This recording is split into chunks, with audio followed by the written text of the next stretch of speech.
Àpèkẹ́ ọmọ ọlọ́fà mọ́jọ máa bí ṣojú ọkọ̀ ojúmọ́ rẹ̀ tèmi o mo lójúmọ́ rẹ̀ ní ọmọ lọ́jọ́ gbogbo èyí ò ní já ṣe mọ́ o èyí ò ní já ṣe mọ́ happy birthday Apekeade kò ṣọ̀pọ̀ ọdún nínú àlá ńlá èyí ò ní já ṣe mọ́ èyí ò ní já ṣe mọ́ happy birthday Apekeade kò ṣọ̀pọ̀ ọdún nínú àlá ńlá. Alakanji ìgbọ̀tún yọ gbòsì yọ sóòtú ti dé ọgbọ́n mi kọ́ o làákàyè mi kó aṣẹ̀dá ìmẹ̀dá tó dákó wá ló kún fún mi ṣe bóòrùn àtòṣùpá báyọ̀ kò sẹ́ni tí tọwọ́ bògo wọn ọmọ aráyé má ṣe rọrùn pé wá ṣe mo rá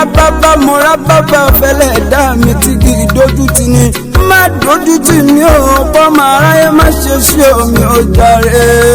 mẹ́rẹ̀ tún ti yá o dìlé ọlá Alakanji Mr olórí Apekeade ló ń wí pé Alakanji òní ọjọ́ karùn-ún oṣù kẹrin lọ́jọ́ ìdùnnú ọjọ́ ayọ̀ ọjọ́ ìrètí báyà òun Apekeade alájà Alimatu Ọláwùmí o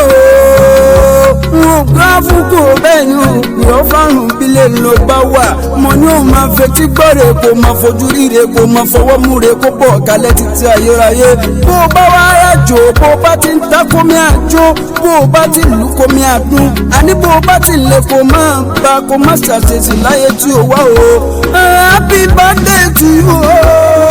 Apekeade ọmọ ọlọ́fà mọ́jọ ọmọ àbísùjókọ nílé ọlọ́lọ́mí ìmọ̀jọ́ orí ṣe ń lékún òǹkà lásán kọ́ o mo ní bó ṣe ń lé lọ́dún kó máa rèrè ọ̀tún òní sílẹ̀ tẹ ìgbésẹ̀ rẹ̀ òní bára ayé nú àrídùnnú ló jẹ́ òfẹ́ bí fọ́kọ̀ fáwọn olólùfẹ́ afẹ́nifẹ́re kó má dẹni ẹ̀tẹ́ Ọláwùmí Apekeade gbogbo ohun tó ti fi dùnnú kó jọ kó má ṣe parun lójú ẹ̀mí rẹ̀ àti títẹ́ ayérayé ikú òjijì kó má yọ dẹ̀dẹ̀ rẹ̀ ẹ̀mí gígùn àlàáfíà tòun ta ikú tí ṣe balẹ̀ ọ̀rọ̀ ni ó fi máa fẹ́ Apekeade. bí ẹ̀rú àkíní ọmọ ọlọ́fà mọ́jọ ọmọ lálọ́mí àbísùjókọ ẹ̀yin lọ́mọ ìjà kan èyí ẹni jà lọ fà nílé ọlálọ́mí ń jọ sí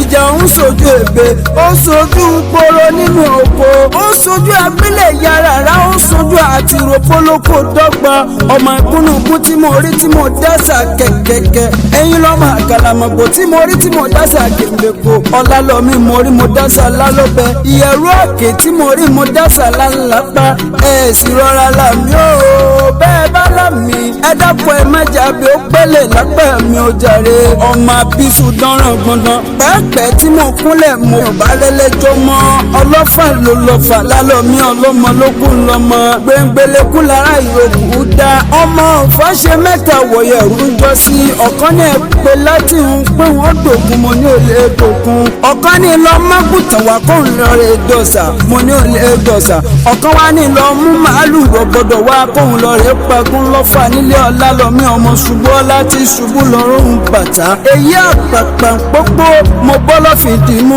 bàbá yín délé wọn fi jọmọ kárin kése akẹ́bàjẹ́ ní bọmọ lọ́fà ọmọjọ jẹ́ ń jọ sí ní jẹ́kẹ́rù wọn tẹ́ka jọmọ lọ ẹ̀yin lọ́mọ pín rẹ̀ láàrin ìkó gbọ́dọ̀ jù kan bí kan bá jù kan nílé ọlọ́fà ọmọjọ ń jọ sí ogun ní kó wọn lọ Lálọ́mí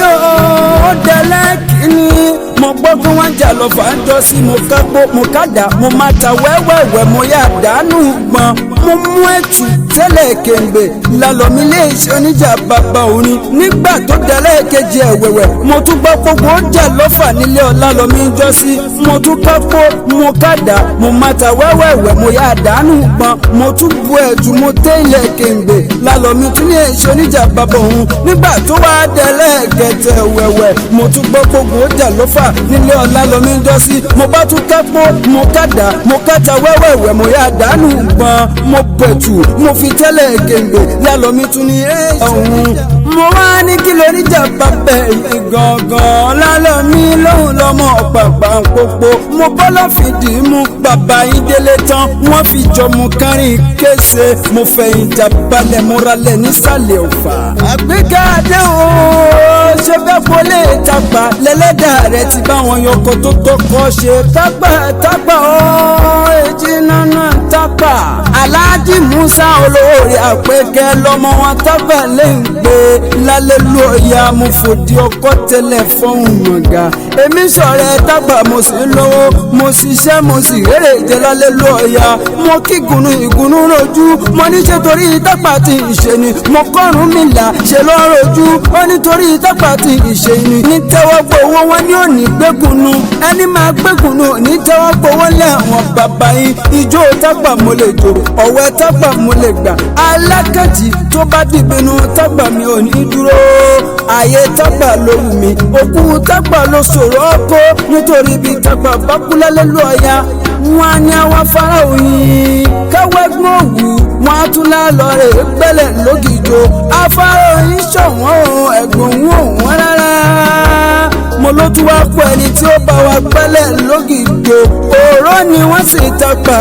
lálẹ́ lu ọ̀yà Ọláwùmí Apekeade o mama Mariama mama Khadija mama Abdullahi Ajamu Adeniyi má ṣe fòyà mami kan borí ẹ bá wú olówó orí rẹ Alakanji Musa ẹni fẹ́ dénú dọ́kàn ló rán mi sí ẹ gbogbo ọmọ pátápátá náà ń bọ̀ ọ̀dùnnú tó ń bẹ̀ yọ gbogbo afẹ́nifẹ́re wọn ò jákọ̀ yẹn kéré. Alakanji Mr HPT lèmi jẹ́ o Ọ̀yọ́ Aláàfin ni mí òjò pàṣẹ kẹrẹmọdé ọmọ Àtìbà ẹ̀ṣọ́ Ìkòyí ọmọ Àgbọ̀nyùn àpáta bàrà tí para rẹ̀ bí àjùbà ẹ̀ṣọ́ òríkùsà iwájú ni bàbá tí wọ́n fi ń gbọ́ta ẹ̀ṣọ́ tó bá gbọ́ fà láyìn ló ṣòjóró èyí ó bá gbọ́ fà láyìn ló ṣòjò Apekeade kó má fẹ́lẹ́ ìṣàṣepẹ̀kun láyé. Ọláwùmí Apekeade èyí ò ní jẹ́ àṣemọ́ èyí ò ní jẹ́ àṣemọ́ happy birthday Apekeade kò ṣọ̀gbọ́n tún nínú àlá.